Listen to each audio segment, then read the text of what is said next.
Buenas tardes a todos. Muchas gracias por haber venido aquí hoy, esta tarde, a hablar de migración y discurso del odio con el eurodiputado Javier Zarzalejos y el director adjunto de la ABC, Juan Fernández Miranda. Para que luego digan que a los jóvenes no les interesa temas de política, ni cómo participar, ni nada de esto. Estamos abarrotando los buenos teatros Luchana, que evidentemente lanzamos el agradecimiento por el espacio. Por explicaros un poco qué son las Terrazas Europa. Es una iniciativa promovida por la Oficina del Parlamento Europeo aquí en España, que lanza en colaboración con plataformas juveniles. En este caso, yo me llamo Mireia, represento a Talento para el Futuro, que es la primera plataforma de empoderamiento político juvenil que hay en España. Y nuestra misión, que en todas las ocasiones las hacemos de la mano de las instituciones, es formar, conectar y empoderar a la juventud para que sea conocedora y de los temas que les interesan y puedan promover conversaciones y espacios de debates en los que los espacios de decisión no solamente tienen forma de hemiciclo, son estas conversaciones las que vamos a tener. Podemos trasladarles ahora al presidente de la Comisión de Libertades Civiles en el Parlamento Europeo cuáles son nuestras preocupaciones, cómo queremos que se trate la migración y la cuestión del asilo. Y ver en los próximos 5 años, ahora que acabamos de renovar el mandato, qué vamos a hacer, ¿no? ¿Qué esperamos en esta nueva composición? Y yo, o me callo ya y le doy the floor is yours. Vamos. Gracias. Muy bien. Bueno, muchas gracias, Mireia. Gracias a todos por invitarnos. Javier Zarzalejos es una persona muy importante. Es eurodiputado desde hace ya 5 años, lo es por primera vez en el año 2019 y ha sido reelegido recientemente en las elecciones del pasado mes de junio. Javier nació en Bilbao en el año 60, es licenciado en Derecho por la Universidad de Deusto, es miembro del Cuerpo de Administradores Civiles del Estado. Tuvo un cargo muy importante entre el año 96 y el 2004, fue secretario general de la Presidencia del Gobierno y después formó parte de la Fundación FAES, Fundación, si no me equivoco, de Análisis y Estudios Sociales, una fundación liberal muy importante y muy influyente y muy pendiente de todos los asuntos que se producen no solo en España, sino en el mundo. De esta fundación fue director durante unos años y fue secretario general. O eres director ahora y fuiste secretario general. Exacto. Y la razón por la que estamos aquí es porque ahora es presidente de la Comisión de Libertades Civiles, como decía Mireia, del Parlamento Europeo, aparte de miembro de la Comisión de Justicia. Antes de dar paso a las preguntas, porque esto va de que las personas que habéis venido le hagáis preguntas a Javier y que nos explique su función, sí nos gustaría que hicieras una pequeña intervención inicial sobre cuál es tu labor como presidente de la Comisión de Libertades Civiles del Parlamento Europeo. Pues muchas gracias, Juan. Muchas gracias a la Oficina del Parlamento Europeo. Esta es una de las muchas buenas ideas que la Oficina del Parlamento Europeo ha tenido. Aquí está María, está Damián, está Teresa, todos los que hacen posible estas terrazas. Yo creo que es la segunda vez que estoy en una terraza de estas, y si he vuelto es porque mi primera experiencia fue muy buena, tengo que decir. Y contestando a lo que me decía Juan, al presentar mi currículum, lo más importante es que soy de Bilbao, os podéis imaginar, ¿no? Todo lo demás es accesorio. Viendo esta audiencia, pensaba que no tenemos la oportunidad de poder tener una conversación con una audiencia como la que formáis vosotros sobre un tema tremendamente complejo, pero que nos afecta y que nos afecta directamente, que nos afecta biográficamente, ¿no? Por eso tenía razón Mireia, que de alguna manera tenemos que ir desmintiendo estos lugares comunes de que la juventud pasa de todo, que no está implicada en los problemas. Otra cosa es que la política no sea capaz de identificar los problemas que interesan a la juventud, que no sea capaz de hablar el lenguaje en el que se nos puede entender, o que no sea capaz de recoger todo lo que la juventud es capaz de decir a partir de su experiencia. Dicho eso, lo que he querido deciros es que yo, en fin, espero daros toda la información que pueda, pero también estoy convencido que voy a recibir muy buenas impresiones y muy buenas ideas de vosotros, en lo que, como ha dicho Juan, es una conversación. Por tanto, ni es una conferencia, ni es una rueda de prensa, ni aquí estoy yo para aparentar que sé más de lo que sé de todas estas cosas. Como presidente de la Comisión de Libertades Civiles, de Justicia y de Interior del Parlamento Europeo, pues presido un órgano que acumula una buena parte del trabajo legislativo del Parlamento Europeo, que, como ya podéis inferir por el título, se ocupa de cuestiones tremendamente sensibles, cuestiones en las que además la competencia de la Unión Europea está compartida con los Estados y que abarca tanto desde lo que es el Estado de Derecho hasta la legislación o la armonización de la legislación penal, hasta aspectos que afectan a la seguridad, protección de datos y, en este caso también, una de las grandes prioridades de la Unión Europea y, por tanto, también del Parlamento en su misión, es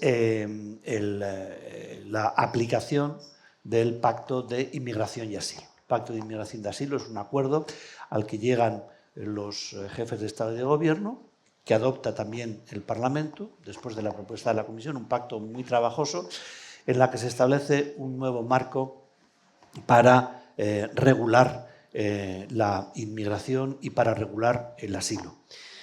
Hay 5 reglamentos y no voy a entrar mucho más en las aburridas tecnicalidades de la Unión Europea, pero son 5 piezas legislativas muy importantes.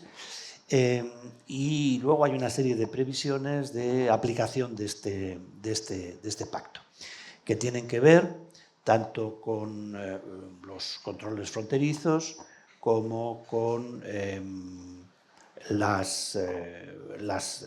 afrontar las situaciones de crisis, la instrumentalización de la inmigración por algunos países, que también las hay. Si preguntáis pues, a los polacos, os contarán las historias de Bielorrusia, y a los finlandeses las cosas que hacen los rusos para presionar en sus fronteras. Y después hay todo un conjunto de medidas de aplicación que los Estados van a tener que empezar a poner en marcha. Está previsto que este pacto termine por la aplicación completa, dure 2 años, y ya en este mismo año, antes de que termine el año, los Estados van a tener que presentar los llamados planes nacionales de implementación. En definitiva, se trata de que tengamos un marco jurídico mucho más claro, que haya seguridad jurídica, que haya un conjunto de salvaguardas de los derechos fundamentales, tanto de migrantes como de demandantes de asilo, que haya procedimientos rápidos, que se abra corredores de legalidad más claros, que se colabore con los países de origen y de tránsito, que se eviten a través de las nuevas dotaciones de medios las tragedias que estamos viendo, que se eviten en lo posible, y que por otra parte se faciliten los procesos de integración que son, digamos, esenciales para que la inmigración en conjunto pueda radicarse en los países europeos sin tensiones por ninguna parte. La inmigración como fenómeno tiene muchas facetas, ¿no? En muchos casos se ve como un problema, pero la inmigración sin duda también es parte de la solución y sobre todo pertenece a una dinámica absolutamente natural. Y en ese sentido yo creo que en España, y no quiero caer en la autocomplacencia ni en la arrogancia, pero creo que sí que todos podemos estar, yo creo que bastante satisfechos de estar en un país en el que, según las últimas encuestas del Instituto Nacional de Estadística, casi el 20% de la población residente no ha nacido en España. Eso significa que no somos en absoluto una sociedad cerrada, más allá de casos concretos que pueda haber, que creo que tenemos otros indicadores de interacción social de inmigrantes con españoles de origen, indican que somos una sociedad que facilita en conjunto la integración, y que creo que estamos muy por encima del nivel de otros países europeos, incluso económicamente mucho más desarrollados que España, donde realmente el fenómeno migratorio está siendo mucho más complicado, ¿no? Sobre la inmigración fluyen y a veces, en fin, explotan, ¿no? Discursos que yo creo que son equivocados, que son manipuladores, ¿no? Dando el discurso populista, que pretende sociedades cerradas, inviables, empobrecidas,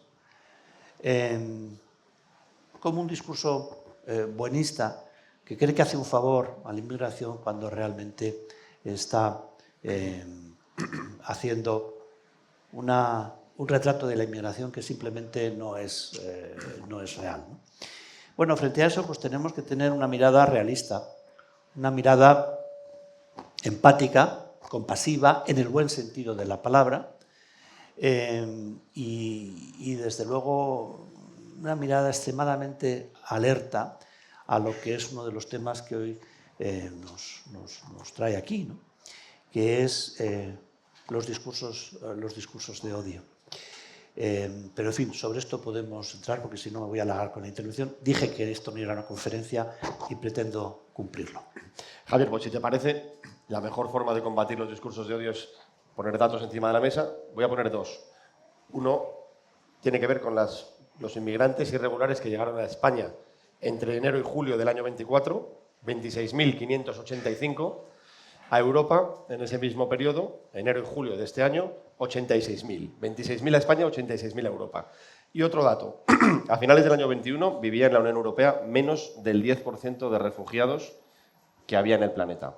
Hoy vive en la Unión Europea más del 20%. Tiene mucho que ver con la guerra de Ucrania y esto probablemente se incremente como consecuencia del conflicto en Oriente Medio o los problemas que está habiendo en el continente africano y cambios de flujos migratorios. Sobre estos datos, que revelan que la presión migratoria sobre Europa está creciendo, yo te quiero preguntar, ¿cuál es ¿existe en la Unión Europea, en las instituciones europeas, un discurso homogéneo sobre cómo afrontar un fenómeno que, como tú bien has dicho, genera un problema, pero es parte de la solución y es una oportunidad? Y además hay un informe del Banco de España importantísimo que establece que de aquí a 2050 tienen que llegar a España muchos millones de inmigrantes para poder hacer sostenible nuestro propio sistema. ¿Existe una visión homogénea en Europa o Europa todavía tiene ese deber de homogeneizar una respuesta para tratar de abordar un fenómeno como este? Yo creo que afortunadamente hay una visión central muy amplia. Se refleja también en el acuerdo político del Pacto de Inmigración y Asilo, que fue aprobado prácticamente por unanimidad en todos los países europeos, ¿no? Entonces, yo creo que hay, en cierto modo, un conjunto de actitudes que se resienten de contradicciones que tenemos que resolver y que a lo mejor parten de un problema de identificación de cuál es el verdadero problema que plantea la inmigración. Por un lado, como ha recordado Juan, la crisis demográfica europea es verdaderamente brutal. Y una crisis demográfica en relación con nuestros competidores, y perdonadme que hable en términos económicos, pero creo que es muy importante, pues nos sitúa en una situación de desventaja clara en relación con Estados Unidos. ¿Quién tiene una crisis demográfica brutal, muy preocupante, en un futuro ya muy próximo? China, como consecuencia de la política del hijo único. Yo creo que la inmigración en conjunto ha sido siempre, a largo plazo o en el medio plazo, un estabilizador de estas crisis demográficas, Y desde ese punto de vista nadie puede negar, es decir, el país que más inmigrantes va a necesitar es Alemania, con diferencia. Tiene un problema demográfico enorme y que eso se traduce en una enorme debilidad económica, ¿no? Esto por un lado. Por otro lado, yo creo que hay una gran confusión cuando se confunde un problema de inmigración con lo que yo creo que en buena medida es un problema de integración.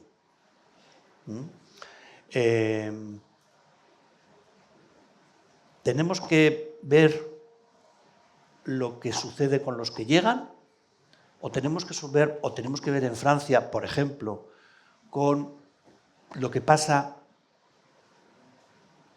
con nietos de inmigrantes en su momento, que son los que realmente están expresando una falta de adaptación al marco cultural francés, una sensación de desarraigo o comportamientos, digamos, agresivos o violentos, ¿no? Yo creo que Europa tiene todavía capacidad de absorber. Esta cosa de que ya no cabemos más es una verdadera estupidez, sinceramente. Puede haber situaciones concretas, ¿no? Pero en este momento, si se hicieran buenas algunas recetas que algunos están proponiendo, la economía española se pararía. Una economía de servicios se pararía. Claro, esto no solamente es un argumento económico, pero es un argumento muy importante, porque la inmigración legal tiene que estar vinculada a las oportunidades del mercado de trabajo y, por otra parte, el empleo es la mejor fórmula de integración en el conjunto de la sociedad y en la aportación que la inmigración quiere hacer, ¿no? Pero existen también otros valores que, además, yo creo que en el caso de España, por la propia, en fin, hibridación de su cultura, da un valor añadido a la inmigración, en lo que supone de contacto cultural, en lo que supone de apertura, ¿no? Entonces tenemos comunidades no hispanoparlantes muy importantes en España. Las comunidades de procedencia iberoamericana en conjunto representan algo así como estamos en torno a un 16-17%, representan la mitad, y el resto son comunidades no hispanoparlantes, pero que sin embargo han tenido un proceso de adaptación extraordinariamente positivo. Y yo creo que esto es una cosa que cuando hablamos de inmigración en España tenemos que destacar. Y tengo que decir que se nos pregunta, bueno, ¿cuál es el secreto del modelo español de inmigración? Y yo no sé si tenemos modelo español de inmigración como tal, pero sí sé que nos va en general bastante mejor que otros de nuestros vecinos. Te lo voy a preguntar de otra manera, porque hemos asistido en los últimos meses a episodios lamentables de comportamientos racistas, incluso polémicas grandes, por ejemplo en el fútbol, que es un espejo de la sociedad de alguna manera, pero también es un modelo para muchos jóvenes especialmente, ¿no? Ya lo has deslizado, pero quiero preguntártelo directamente. ¿España es un país racista? Yo creo que no. Yo creo que no. Creo que esas patologías del fútbol, en fin, precisamente no se dirigen ni insultan a personas que se puedan considerar inmigrantes en situación económica precaria. No. Por eso quiero decir, de modo que no. Yo creo que estamos hablando de un fenómeno que es el fútbol, que tiene elementos que no tienen que ver con la inmigración, que tienen que ver con la violencia, que tienen que ver con, en fin, una percepción de lo que es el espectáculo tremendo. No por eso vamos a decir ni vamos a demonizar el fútbol, de la misma manera que cuando vemos que hay crisis migratorias y una presión migratoria y decimos que eso puede representar un problema para la seguridad, no significa que estemos demonizando a todos los que quieren entrar en España. Insisto, como no demonizamos como violentos a todos los que van al Santiago Bernabéu o a San Mamés, por hacer una imagen más cercana, y dicen esas barbaridades o cometen ese tipo de actos vandálicos. Yo creo que eso va por otro registro. Eso va por otro registro. Aunque evidentemente en nuestra sociedad existen discursos de odio, en nuestra sociedad existen bueno, sectores que están radicalizados, pero no creo que estemos en la peor situación de Europa. Es decir, esta mañana hemos tenido un debate, ¿no?, sobre precisamente la situación de la libertad religiosa en Europa, que es un buen indicador, ¿no? Y y veíamos que al final esos problemas que plantea la intolerancia religiosa pues están asociados en unos casos a la percepción de una presión migratoria excesiva, algo que suele ser bastante asociado con las comunidades musulmanas, a un antisemitismo latente que suele ser lo que provoca en fin, las expresiones o los actos antisemitas que están en Europa y que todos conocemos, o bien grupos también radicalizados del entorno cultural o protestas o grupos radicalizados con protestas, digamos, culturales específicas, que son los que en general protagonizan los actos contra símbolos, contra edificios o contra cristianos, ¿no? Porque de todo hay en Europa. Siempre lo ha habido, nuestra sociedad tiene sus patologías, el problema es que no se salten determinados diques. La situación en Europa, en algunos países, es muy preocupante. Hay discursos también en el Parlamento Europeo que realmente dan vergüenza escuchar, pero que son muy minoritarios, afortunadamente. Quien quiera formular preguntas, si levanta la mano le acercamos un micrófono. O sea, que podéis ir animándoos. Yo, entre tanto, voy haciendo una más. O no, mira, ya tenemos una candidata, pues adelante. Hola, buenas tardes. Soy Rosa y vengo de Fundación CEPAIN, una entidad que trabaja con población migrante. Has estado hablando, por un lado, de que España necesita personas migrantes para salvar este estado del bienestar y que, por otro lado, hay un problema de integración, ¿vale? Entonces, ¿cómo crees que se puede articular desde Europa una política de convivencia intercultural? Que además ayer se propuso a nivel de España, en el Congreso. Gracias. Bueno, primero, me gusta mucho, suscribo al término intercultural. Me gusta mucho menos el término multicultural. Yo creo que uno de los errores en los que podemos cometer, y que creo que los españoles difícilmente cometeremos, es suscribir un modelo de multiculturalidad, de fragmentación, de separatismo cultural. Yo creo que, y bueno, la alternativa a eso es precisamente la interculturalidad, y yo creo que ese es un concepto que deberíamos poner masivamente en circulación. Yo creo, por otra parte, que tenemos todos los elementos para promover la integración. Tenemos un sistema de bienestar razonable, tenemos una educación universal y accesible, tenemos un conjunto de medios de comunicación, de generadores de opinión que deberían también contribuir a eso, y España sigue siendo un país que ofrece oportunidades, ¿no? Y al final los modelos, digamos, exitosos de inmigración, y yo creo que hay pocos, seguramente pues Australia, Canadá, Estados Unidos, y en este caso España, hay un elemento de encuentro y hay un elemento de intercambio comunitario, que es muy importante, ¿no? Por lo tanto, la interculturalidad y la capacidad de generar un tejido comunitario, y eso no está reñido con mi credo liberal, todo lo contrario, ¿no? Me parece que son las claves. Yo creo que nosotros somos muy abiertos, pero que sin embargo nos falta sentido comunitario. En español, por ese individualismo al que se le atribuye, nos falta sentido comunitario. Yo creo que eso es lo que habría que intentar promover. Todas las cosas con iniciativa como estas, con plataformas, con asociaciones, con fundaciones, con organizaciones como la tuya. Es decir, esta es la idea en la que nosotros tendremos que trabajar.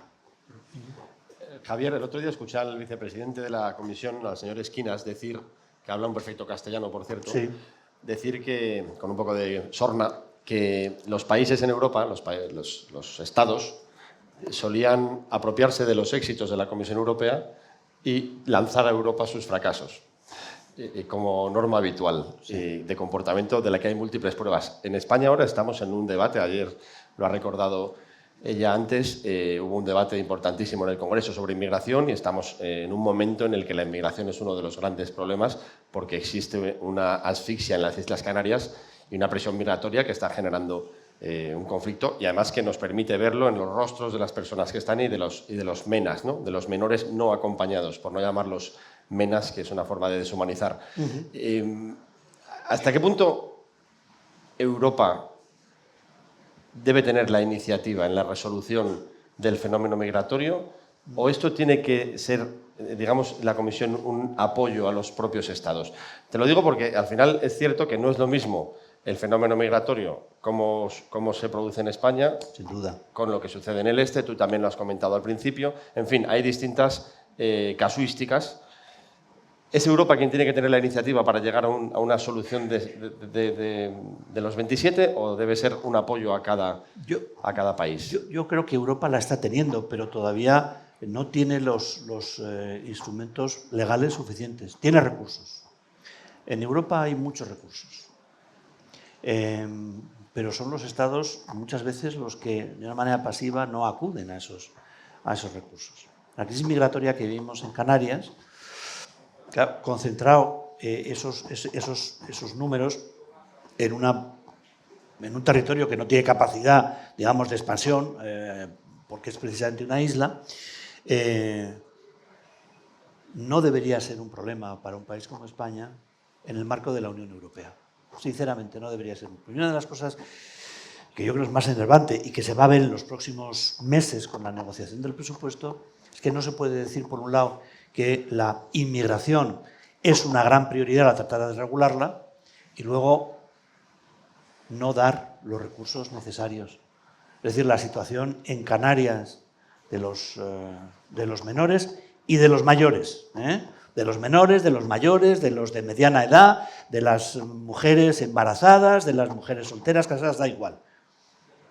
Es absolutamente inaceptable en un país como España, que es la cuarta economía de la Unión Europea y que es miembro de la Unión Europea. ¿Y recursos hay? Claro que hay recursos.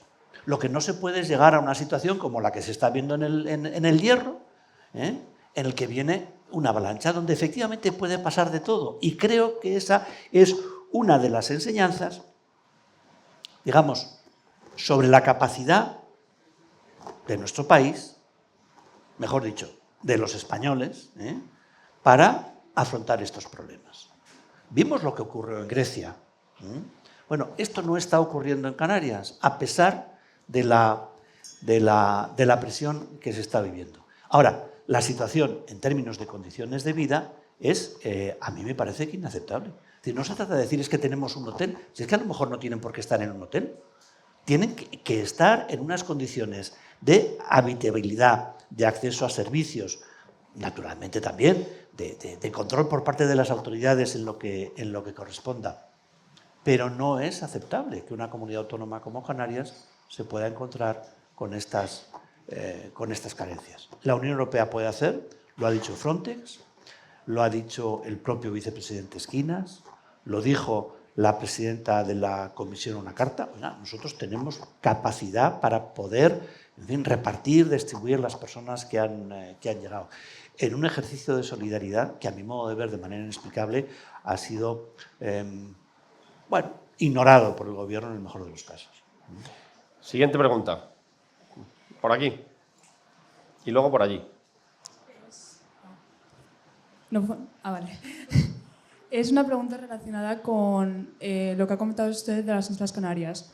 Porque no sé si usted considera que es debido a una falta de comunicación entre las comunidades autónomas también. Porque al final y al cabo el reparto de migrantes también puede ser por causa europea, es decir, que no se reparta al resto de Europa, pero también entre comunidades debido al gobierno español. Entonces mi pregunta sería esa, si usted considera que hay falta de comunicación entre las Islas Canarias y el resto de comunidades autónomas.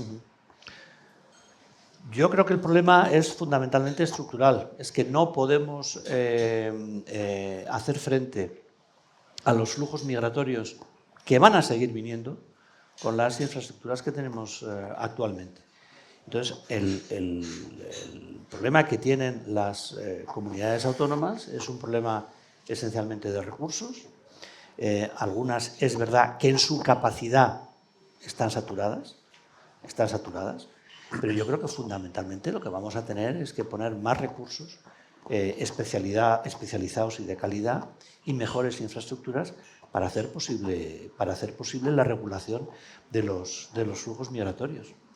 Y creo que esta es una prioridad que va a quedar patente en el presupuesto de la Unión. Por allí. Bueno, mi pregunta era muy parecida a la de la persona que acaba de hablar antes. Evidentemente, con lo que usted decía, que en España hay recursos suficientes y etcétera, no se entiende entonces por qué las comunidades autónomas no quieren aceptar que se repartan los inmigrantes. Y es que no hay otra solución. Y entonces, hay comunidades autónomas que se han negado a aceptar los inmigrantes y que no quieren ni oír hablar del reparto de recursos que se está planteando, etcétera. Sí. Entonces, sí. Cataluña, por ejemplo.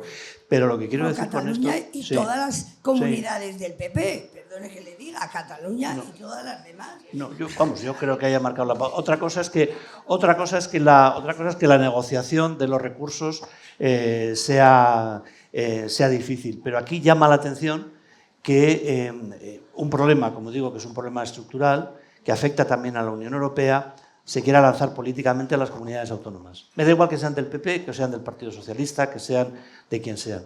No es asumible que el gobierno diga, no, nosotros lo que tenemos que hacer es cambiar un artículo de una ley, que es una cosa, por cierto, a veces muy española, vamos a cambiar la ley y con eso hemos resuelto los problemas. No, cambiamos la ley y con eso no resolvemos los problemas. Lo que pasa es que en vez de tener los números que tenemos en malas condiciones en Canarias, tenemos los números que tenemos en malas condiciones repartidos en otras comunidades autónomas. No, yo creo que aquí hay una dejación de responsabilidad. Cuando la presidenta de la Comisión Europea se dirige al Gobierno central para decirle nosotros les podemos ayudar, llama mucho la atención que no se haya reunido una conferencia sectorial, llama mucho la atención que no se estructure una negociación en términos de cooperación entre Estado y comunidades autónomas, y llama mucho la atención que, en fin, las tres instituciones o organismos de la Unión Europea, como son Frontex, como es la Agencia de Asilo, más luego la vicepresidencia encargada de estos temas, haya ofrecido ayuda y no se haya vuelto a saber nada de esto. Mire, ya en el mes de marzo, cuando todavía de esto no se hablaba mucho, el director de Frontex en el propio Parlamento Europeo alertó de la gravedad de la situación. Alertó de la gravedad de la situación en el mes de marzo. Y ya en el mes de marzo, y están las actas recogidas, él volvió a decir que había ofrecido a las autoridades españolas la ayuda de Frontex y que las autoridades españolas no habían respondido. Yo no encuentro explicación, sinceramente no encuentro explicación para ello, pero lo que sí sé es que el gobierno de la nación, precisamente por serlo, no puede desentenderse de este problema diciendo hay que ponerse de acuerdo, y esto es un tema de las comunidades autónomas, y me parece inexplicable que no hayamos dado entrada a la Unión Europea de una manera mucho más intensa en lo que puede y sabe hacer. Javier, has hablado antes de los delitos, de los discursos de odio que a veces se escuchan en el Parlamento Europeo, que hay discursos inaceptables. ¿Los delitos de odio vinculados a la inmigración van de abajo arriba o van de arriba abajo? Es decir, ¿es algo que existe en la sociedad o realmente las élites son las que a veces provocan que esos delitos por intereses espurios o que esos ataques o que esas utilizaciones en contra de los migrantes se produzcan en instituciones como el Parlamento Europeo? Hombre, yo creo que evidentemente a eso contribuye mucho la creación de climas de opinión, y los climas de opinión ya sabemos cuáles son, ¿no? Aquí no cabemos más, esto es una vergüenza, en fin, este tipo de cosas, ¿no? Y entonces, en conjunto, los delitos de odio como tales, estamos hablando de delitos de odio, sí. No estamos hablando del insulto que se puede hacer, del acoso, no estamos hablando de un delito de odio que tiene que ser algo definido y especialmente grave, porque si no, en fin, entramos en un terreno difuso en el que todos estamos también preocupados por cuál puede ser el efecto de la libertad de expresión. Y la libertad de expresión nos exige a veces, en fin, tener que tolerar y escuchar cosas que no nos gustan nada, con las que estamos en radical desacuerdo, que nos parecen, en fin, en unos casos absurdas y en otros indignantes. Bueno, pero estas son las reglas del juego. Yo creo que los delitos de odio no están, en relación con la inmigración, no están incrementándose de manera sustancial, pero sí es verdad que lo que se están produciendo son cada vez expresiones mayores de intolerancia cultural y de intolerancia religiosa, que pueden ser delitos o no, pero evidentemente son actos que desgastan extraordinariamente la convivencia, ¿no? Contra inmigrantes y contra no inmigrantes, quiero decir. Hoy por hoy, el otro día daban los datos la Agencia de Derechos Fundamentales de la Unión, bueno, pues en Europa el 80% de los judíos no desvela su identidad, procura no desvelarla, ¿no?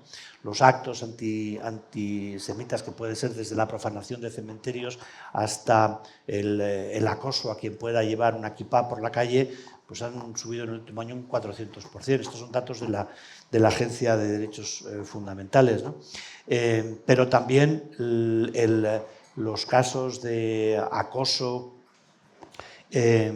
contra población musulmana también se mantienen muy altos. Y las acusaciones de discriminación contra la población musulmana también se mantienen en porcentajes muy altos. Ahí no se está avanzando, ¿no? Antes me refería también a los actos contra las creencias cristianas, que también han aumentado. Quiero decir, estamos ante un momento que puede no ser delito de odio como tal, pero sí que hay sectores muy radicalizados, que son muy activos y que están desplegando una extraordinaria, por lo menos intolerancia hacia las creencias de otros sectores. A veces esto se vincula a la inmigración. El caso musulmán es muy claro. Hay normalmente esa intolerancia está vinculada al impacto que tiene la inmigración musulmana, especialmente en algunos países. Por allí creo que hay un par de preguntas. Sí, Jorge Manuel Gamboa, de la Agencia Mundial de Prensa. Todos sabemos el papel fundamental que juega la prensa a la hora de eliminar los discursos de odio. Casualmente hoy yo estaba viendo la televisión y me resultó bastante curioso que se dijera que en España el 33% de la población juvenil se encuentra en desempleo. Y luego de esto comentaran que los discursos de odio sobre personas inmigrantes y cómo los españoles perciben la inmigración como una amenaza ante esta situación de desempleo. ¿Qué se está haciendo desde el Parlamento Europeo o qué hace también la prensa, para mi compañero colega, desde el punto de vista de intentar ser más empático, porque estamos hablando de personas migrantes que están en riesgo de exclusión social, laboral y financiera y vienen a este país en busca de una mejora, pero no una mejora simplemente económica, sino también esa mejora de tener una calidad de vida? Y muchas veces la prensa juega con este titular que evidentemente es muy sensacionalista y causa un impacto negativo dentro de nuestra sociedad. Bueno, yo creo que es que ahora el problema... Agrupamos. Muy bien. Volvemos a hacer la siguiente pregunta y luego respondemos, de modo agrupado. ¿Se me oye, no? No se oye. Vale, hola. Ahora, Sí. adelante. Vale, yo tenía un par de preguntas. Una es relativa en torno a los discursos del odio y el tema de las redes sociales como canalizador de estos discursos. Entonces me gustaría saber un poco cuáles son las medidas que se han llevado a la Unión Europea en este sentido. Y por otro lado, también en relación con lo que decía el compañero, pues preguntar un poco, porque me da la sensación de que siempre se habla de discursos de odio como si los inmigrantes fueran de todo tipo de edades, pero por lo general suele ser gente bastante joven la que viene inmigrante. Y aquí en España, bueno, y en la Unión Europea existe un problema también de integración y, por ejemplo, de independencia de la gente joven a la hora, por ejemplo, de salir de sus casas, de poder independizarse y demás. Si para una persona joven aquí en España ya es difícil, me imagino que para una persona que viene de fuera y que tiene todavía más dificultades a la hora de integrarse y demás, existe un problema todavía más pronunciado. Entonces, ¿hasta qué punto la Unión Europea está actuando para solventar estos problemas que afectan especialmente a la juventud? Pues yo sobre su última observación, que si ya es difícil para los españoles de origen, a lo mejor es más, eso yo creo que deberíamos tener alguna evidencia. No tengo evidencia de que eso sea así, ¿eh? No sé muy bien quién puede ser capaz de aprovechar mejor las oportunidades, ¿no? Pero vamos, el tema de la prensa y los discursos de odio. El problema es que hoy, y aquí está Juan, ¿no? Cuando hablamos de prensa, tenemos que definir prensa, ¿no? Antes, cuando hablábamos de prensa, pues había un conjunto de periódicos, unos cuantos canales de televisión, unos cuantos canales de radio. Todo eso se ha hecho mucho más complejo. Entonces, realmente creo que hablar de la prensa en su conjunto no. Que existe un mundo fundamentalmente en el ámbito digital que juega con eso, me parece que es evidente. Que puede haber un contagio de la prensa, digamos, seria, a veces, de ese tipo de expresiones sensacionalistas, también. El impacto de las redes sociales es general en cuanto a la capacidad para generar basura, pero en relación con este tema y en relación casi con cualquier otro, ¿no? Bueno, eso está ahí. Tendremos que... ¿Qué está haciendo la Unión Europea? Bueno, la Unión Europea primero lo que está diciendo es que se penalice los discursos de odio y que, por tanto, se lleve a los códigos penales una definición clara de lo que es discurso de odio. Hoy, incluso, el propio vicepresidente de la Comisión ha dicho que existen abiertas 13 procedimientos de infracción de los Estados precisamente porque no están cumpliendo con su obligación de penalizar los discursos de odio. Ahora bien, cuando hablamos de discurso de odio, yo insisto, no banalicemos la idea del discurso de odio a cualquier gamberro o a cualquier tipo que puede en un momento insultar. Un discurso es una argumentación estructurada que busca tener un determinado impacto y, por tanto, los discursos de odio son los que promueven algunos partidos, los que promueven algunas organizaciones, los que también forman parte, de alguna manera, de la línea editorial de algunos medios, ¿no? Porque si no, nos vamos a perder, si no vamos a pensar que todo esto está perdido. Un tuit de un imbécil no es un discurso de odio, es el tuit de un imbécil, aunque pueda resultar ofensivo. Pero ojo con los discursos de odio. Y porque además gastaremos las energías inútilmente. Hay que concentrarse en aquellos que realmente hacen del discurso de odio una argumentación, una narrativa, un relato, como se dice ahora. Porque eso es lo que realmente es peligroso. Eso es lo que realmente es lo que está produciendo, bueno, pues algunas manifestaciones electorales que son realmente preocupantes en algunos países de la Unión Europea, ¿no? Ese relato que es el que no hay que replicar. Y yo creo que nosotros en España tenemos algún activo, algún argumento para poderlo replicar eficazmente, ¿no? Aunque también hay elementos de contagio. A mí la última encuesta del CIS, y verán que no me río cuando hablo del CIS, hago el esfuerzo para no reírme cuando hablo del CIS, sin embargo dice que la inmigración se ve por una mayoría de españoles como un problema, que ha subido mucho la preocupación. Bueno, sabemos que hay quienes hacen de la inmigración el eje de su estrategia política y electoral. Yo creo que eso no va a triunfar en un país como España, afortunadamente, ¿no? Pero hay un problema y puede haber un problema de contagio. Yo creo que respecto a los medios de comunicación, decía el otro día el presidente canario, Clavijo, que estuvo en una conferencia aquí en Madrid, repasando los distintos actores que pueden contribuir a ayudar a Canarias, desde los ayuntamientos, comunidades, el Estado, Unión Europea, hablaba de los medios de comunicación y decía que había sentido un enorme respaldo de los medios de comunicación en señalar lo que estaba sucediendo y además hacerlo con sensibilidad, ¿no? Sensibilidad hacia las personas que están detrás de las cifras.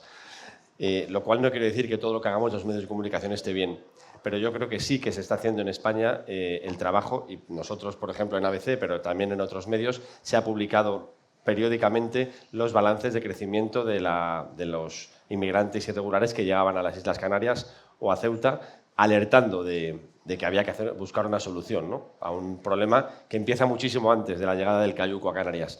Pero es verdad que los medios de comunicación nos enfrentamos ahora mismo a una realidad difícil en la que de repente hay un montón de actores que no son medios de comunicación que se dedican a divulgar información como si fuera veraz, y no lo es. Y eso es complejo, porque eso ha llevado a la Unión Europea a regular, a aprobar una norma que va más dirigida a esas plataformas, a esas redes sociales, a esos actores nuevos que van apareciendo, que a regular a los medios de comunicación, en realidad, que ya tenemos bastante regulación en los distintos países.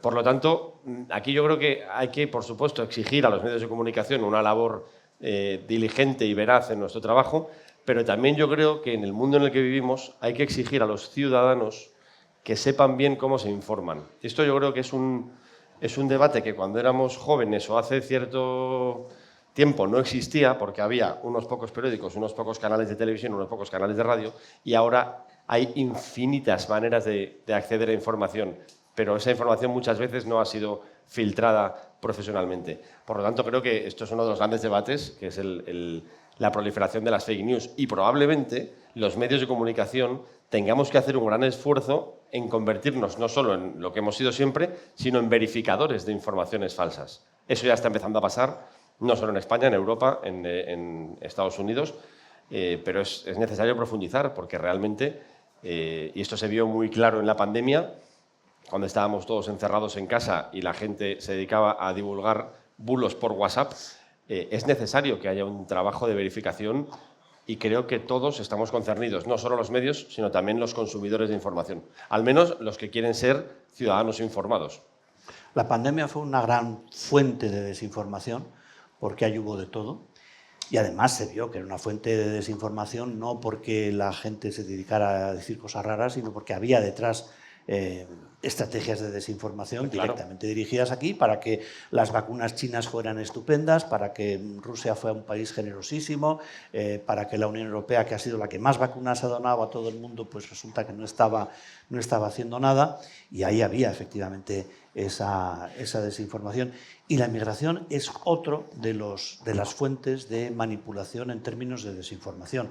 Hombre, puede llegar a cosas tan delirantes como la de Trump diciendo que los inmigrantes se comen a los gatos y a los perros y a las mascotas en Springfield, ¿no? Pero estamos en el delirio, ¿no? Y eso es bueno que se vaya sabiendo, y el papel de los medios es esencial. Pero claro, de la misma manera que con Internet, con las redes sociales hemos creado el ciudadano periodista, también tendremos que crear con Internet el ciudadano verificador, incluso el ciudadano que tiene que saber que no debe colaborar incluso inconscientemente o sin malicia, a viralizar determinadas cosas simplemente porque le parecen graciosas o porque le parecen divertidas, ¿no? Siempre es más llamativo que el hombre muerda al perro que el perro muerda al hombre, ¿no? Que nos parece algo más rutinario. Pero bueno, insisto, si se descentraliza la opinión, también se tiene que descentralizar extraordinariamente el sentido crítico. Y ahí no hay Estado, gobierno, organismo que nos pueda sustituir como usuarios, ¿no? ¿Más preguntas? Hola. Ahí sí. Bueno, en primer lugar, un placer conocerte, Javier, porque yo creo que te lo creas, soy más viejo que tú, porque yo trabajé en FAES antes que tú, en la época en Velázquez, con Juan Soler y de Alcuares. Un amigo del genial Lasqueti. Entonces sí. Bueno, mi pregunta va sobre el lenguaje. Ayer estuve en Historia de Asuntos Exteriores en un encuentro muy interesante sobre relaciones entre empresas españolas y población indígena. Era de la Fundación Consejo de Perú. Sí. Y al final del acto, a los ponentes que eran amigos míos, les reñí un poco, ¿no? Porque les dije, vamos a ver, yo soy indígena y te cuento por qué. Mi mujer es indígena, con lo cual si mi mujer es española, porque lleva 18 años en España, yo también soy indígena. Entonces, no es bueno tampoco poner ese lenguaje de indígena español, inmigrante español. Eso que comentaban antes, es que a los inmigrantes hay que repartirles. Como buenos liberales, los inmigrantes se reparten solos. Es decir, no hay que... son personas. Yo aquí me encuentro muy cómodo porque yo no veo inmigrantes, veo personas. Son españoles como yo, que están aquí trabajando y que están haciendo un gran trabajo por España y todo lo demás. Yo que vivo en un barrio conservador, yo en un barrio conservador, de verdad, créeme que no hay racismo. El problema que hay, y el problema de odio, es que, lo siento, igual que hay indígenas, españoles, también hay inmigrantes e inmigrantes. Entonces, el miedo que puede existir en algunas personas que, como bien comentáis, tienen delito de odio, es que hay una cierta inmigración que se ha seleccionado mal.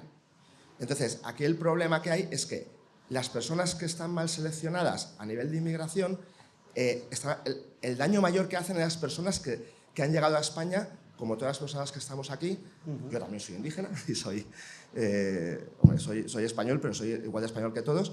El problema que tienen algunas personas, tal vez de mi entorno, es que sí que es cierto que hay algunas personas, que es un porcentaje muy pequeño, que pueden estar haciendo un daño a las personas que sí realmente se han integrado, ¿no? Entonces, ahí la pregunta la dejo abierta. ¿Qué opinas sobre lo que te acabo de comentar? Sí, pero por eso hay que desentrañar muy bien las cosas, ¿no?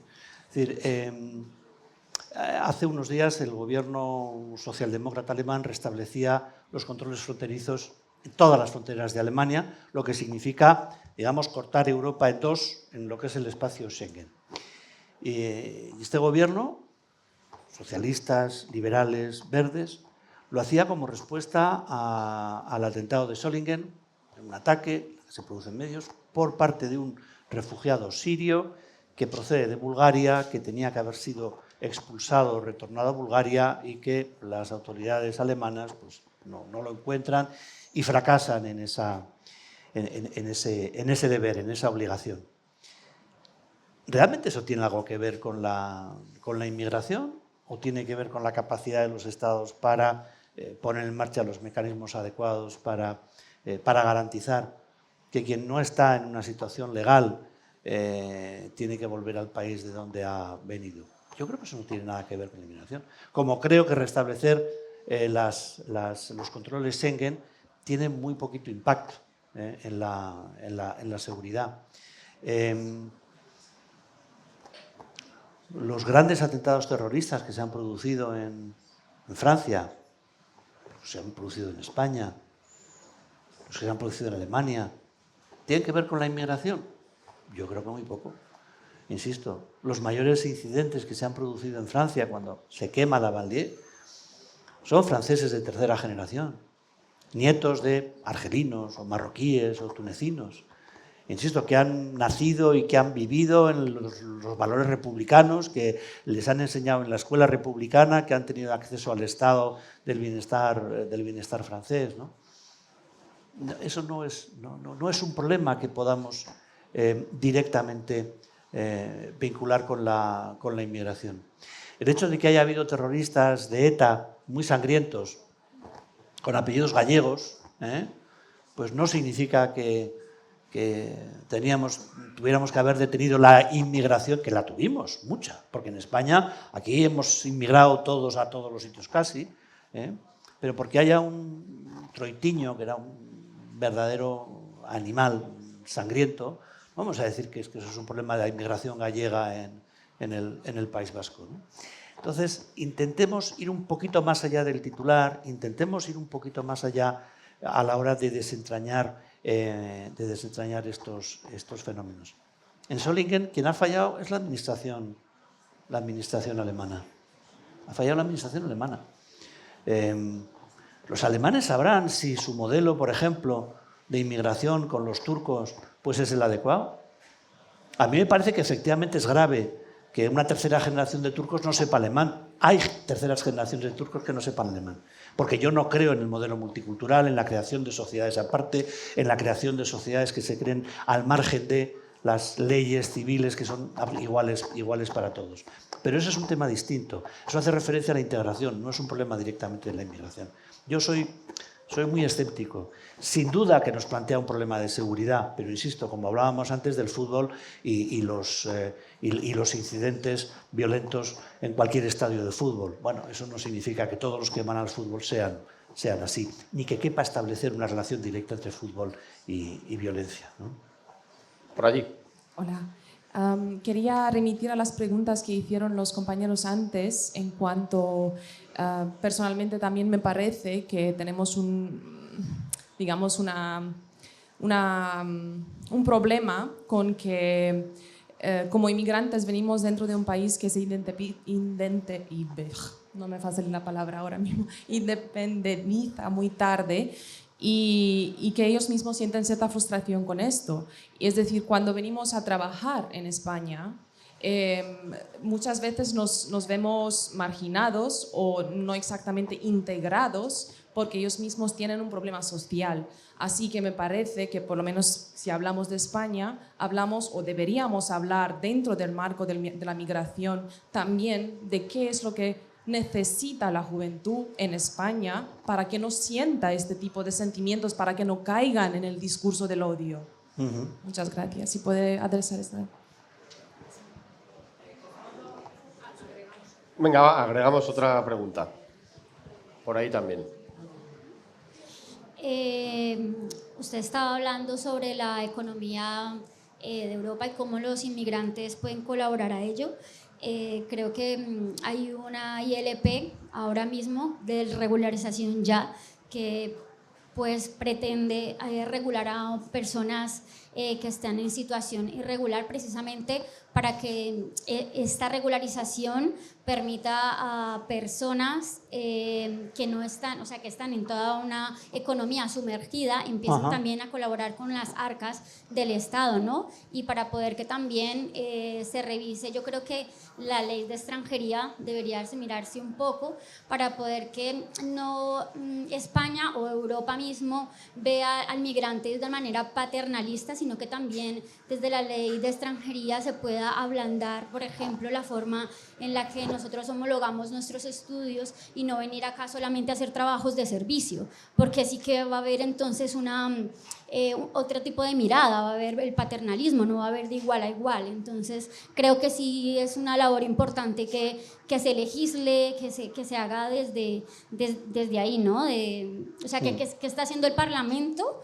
con la ILP, que estuvo 5 meses dormida, pero que ya se han hecho las enmiendas correspondientes y pues qué pasos van a dar para que esto llegue a su fin, ¿no? Porque es una propuesta popular. Yo no conozco en detalle la ILP sobre el tema, sí que creo que la ley de extranjería tiene que modificarse, y no solamente en el artículo que habla de los MENAs. Pero estoy muy de acuerdo con muchas de las cosas que ha dicho usted. Y creo que efectivamente hay pendiente la capacidad de impulsar en el ascensor social a capas, a segmentos importantes de la inmigración que tienen cualificación, que tienen ganas y que van a hacer una contribución. Y digo que van a hacer, no pueden hacer, estoy seguro de que la van a hacer una contribución muy importante a nuestra economía, ¿no? Creo que efectivamente en lo que se refiere a la convalidación de títulos, por ejemplo, se podría mejorar mucho y creo que también debería mejorarse mucho en lo que es el diálogo y la cooperación entre el sector empresarial y la administración en este terreno, ¿no? Pero yo estoy muy de acuerdo con muchas de las cosas que ha dicho usted. Y efectivamente aquí no se trata de hablar con paternalismo. A mí me parece que además tenemos un camino ya muy marcado. España es uno de los países que más facilita la adquisición de la nacionalidad. Muy poquitos países europeos, si es que hay alguno, facilitan tanto en plazos y en condiciones la adquisición de la nacionalidad española, ¿no? Por ejemplo, y ese suele ser uno de los mejores indicadores de la apertura a la inmigración. Pero yo estoy muy de acuerdo con lo que dice usted, ¿no? Y en relación con la pregunta anterior, yo creo que es que los inmigrantes son parte de la sociedad española y también sufren aquellos males de nuestra sociedad, de nuestra economía. Yo hace poco presentaba con Save the Children un informe sobre la pobreza infantil en España. España es el 4º país por la cola en la Unión Europea en cuanto a porcentaje de pobreza infantil. Hay más de 1 millón de niños en España que están en situación de riesgo de pobreza. Uno de los factores de riesgo de pobreza identificados es precisamente participar, mejor dicho, ser hijo o hija de una familia inmigrante. pero eso no es un problema ya específico de la inmigración, ese es un problema de la economía española como tal, en conjunto. No es que sea hay otros factores de riesgo que no tienen nada que ver con la inmigración o con la condición de ser inmigrantes y, sin embargo, actúan en la exposición o en el riesgo de pobreza, ¿no? Yo creo que nuestro sistema educativo en lo que falla a inmigrantes y a no inmigrantes, y el gran generador de oportunidades que es la educación pues tiene también que potenciarse, ¿no? De modo que yo ahí, sabiendo que existen algunas características especiales que pueden agravar la situación de los inmigrantes o el acceso de los inmigrantes a determinados bienes públicos, yo en fin, creo que los inmigrantes sufren las carencias de nuestra economía y de nuestra sociedad de la misma manera que también pues, pueden beneficiarse de las oportunidades que ofrecen, ¿no? Y por eso, como decía al principio, España es un país, en este momento es el país de Europa, me parece que es junto con Gran Bretaña, donde el porcentaje de población residente que no es de origen español, que no ha nacido en España, es más alto, casi un 20%. Es una cifra realmente espectacular. ¿Alguna pregunta más por ahí? Hola, buenas. Está un placer para estar todo. Está muy bien. Y también yo tengo una pregunta, sé que no es el principal temas de hoy, pero yo me gustaría preguntar también. Está porque PP tiene el principal para, por ejemplo, evitar el proteccionismo, aumentar la transparencia en los mercados financieros y también convertir a Europa en el líder de mercado de tecnología y tecnologías. Entonces, pero este año la decisión de UE le dice para aumentar de los taxes de los vehículos electrónicos desde China. Entonces, como inmigrantes como mío, es más difícil para hacer los negocios internacionales dentro de China y España, por ejemplo. Entonces, en esta situación que el PP pienso esta situación y cómo para mejorar como nosotros esta migración. Yo no soy un experto en aranceles, ¿no? Pero, en fin, sin que sirva de precedente, va a parecer que doy la razón a Pedro Sánchez, ¿no? Yo creo que España la Unión Europea es una potencia, si es algo, es una potencia comercial. Y en general a las potencias comerciales las guerras arancelarias nos vienen mal, nos vienen mal.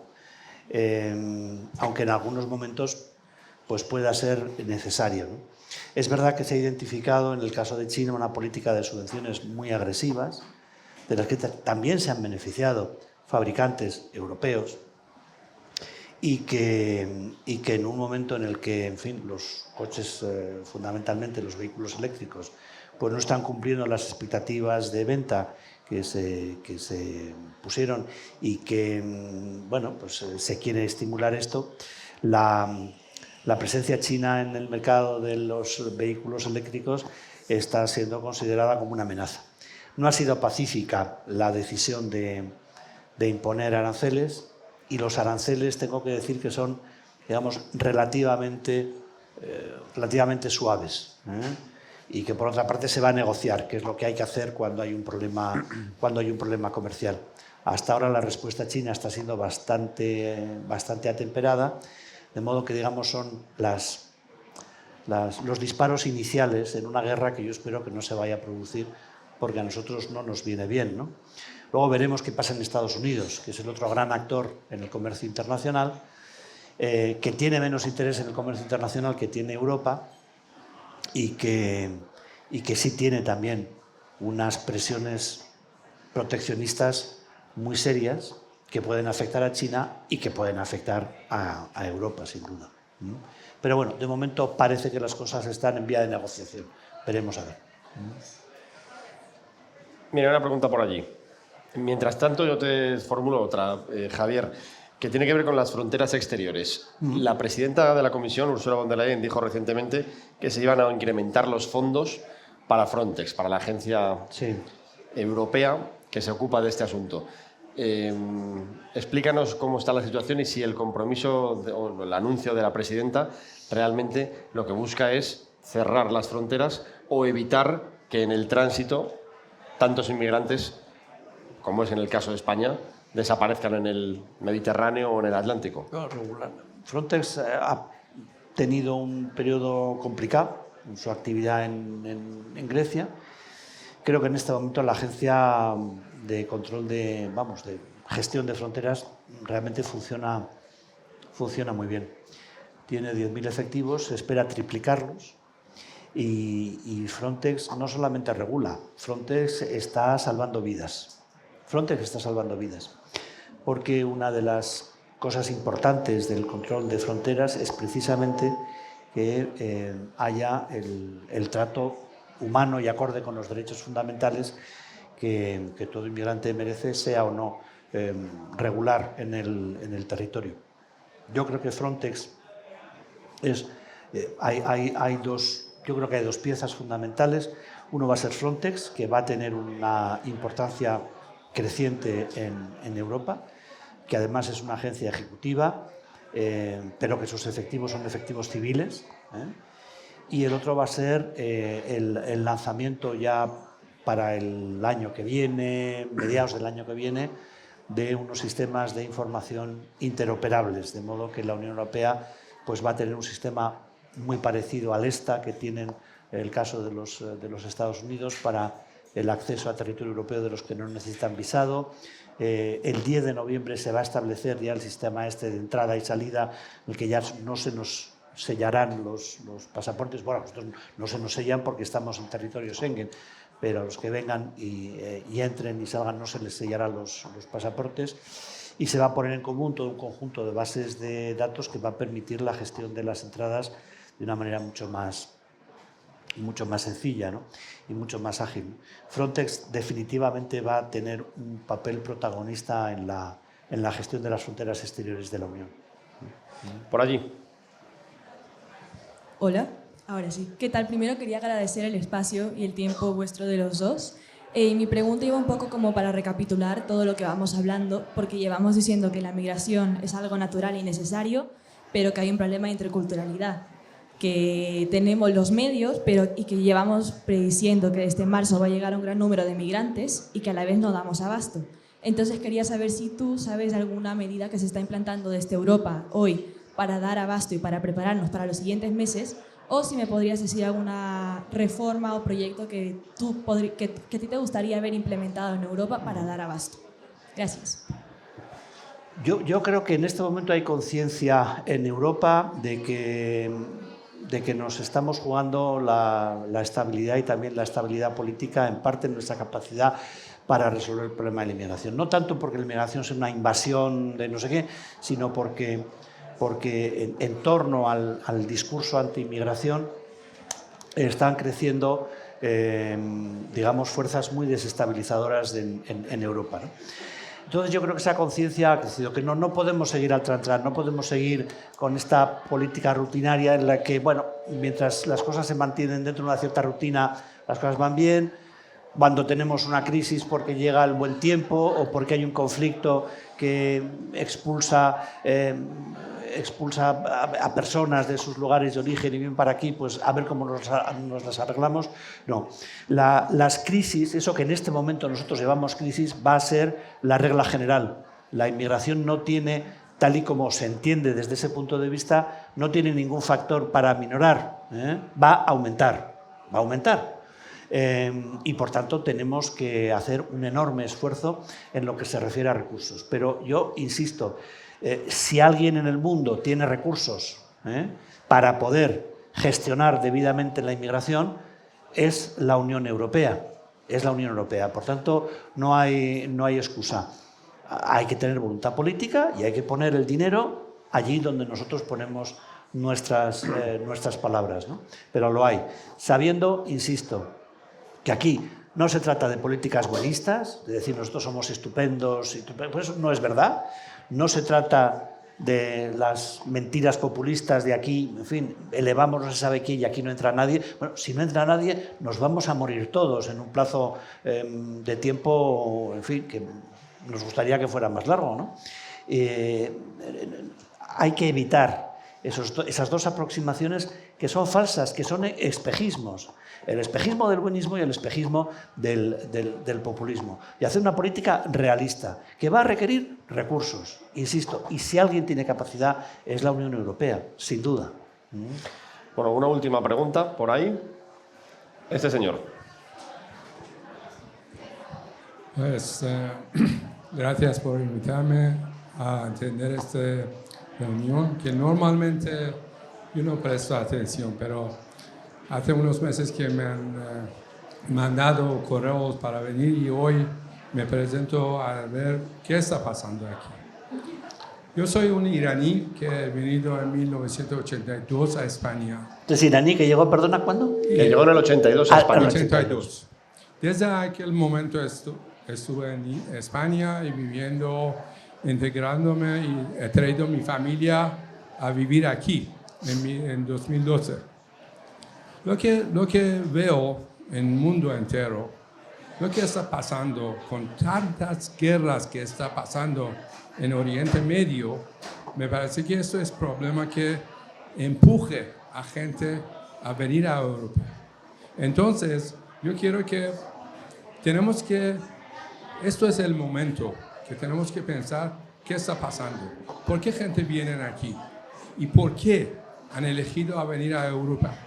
Entonces, yo pienso que en vez de aceptarlos, tenemos que mirar por dónde es el problema y así podemos solucionar en su momento, en su sitio. Primero, todas esas guerras tienen que parar.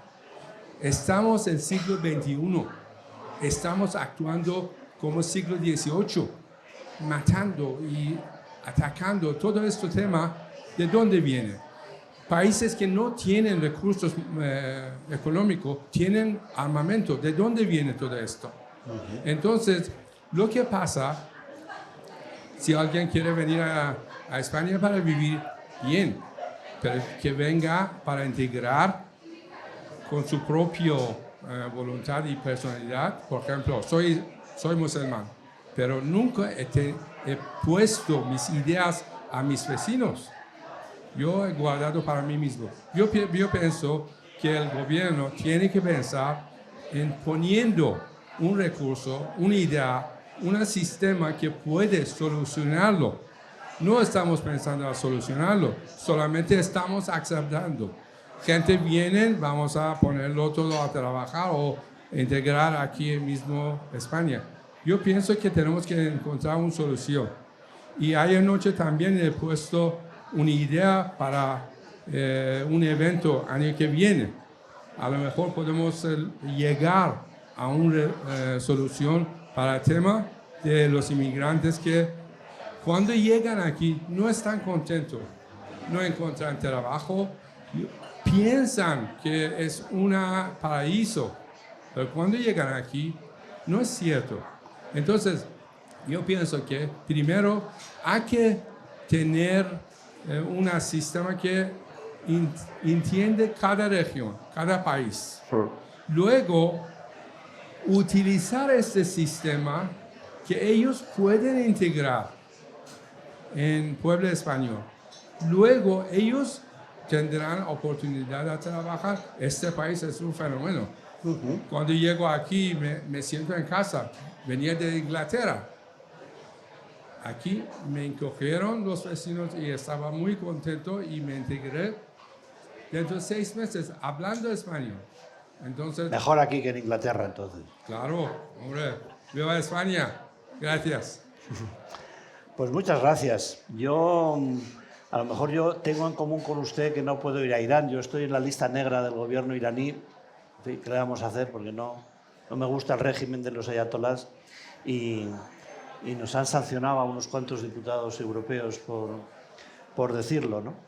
Pero yo le diría, cuente su historia. Cuente su historia.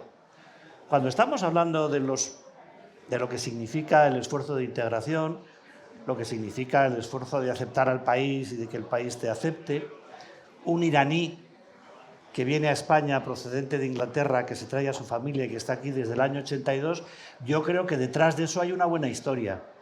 Así que le animo a que la cuente. Porque yo creo que por ahí van las cosas, ¿no? Por ahí van las cosas. Yo le hago una entrevista en ABC.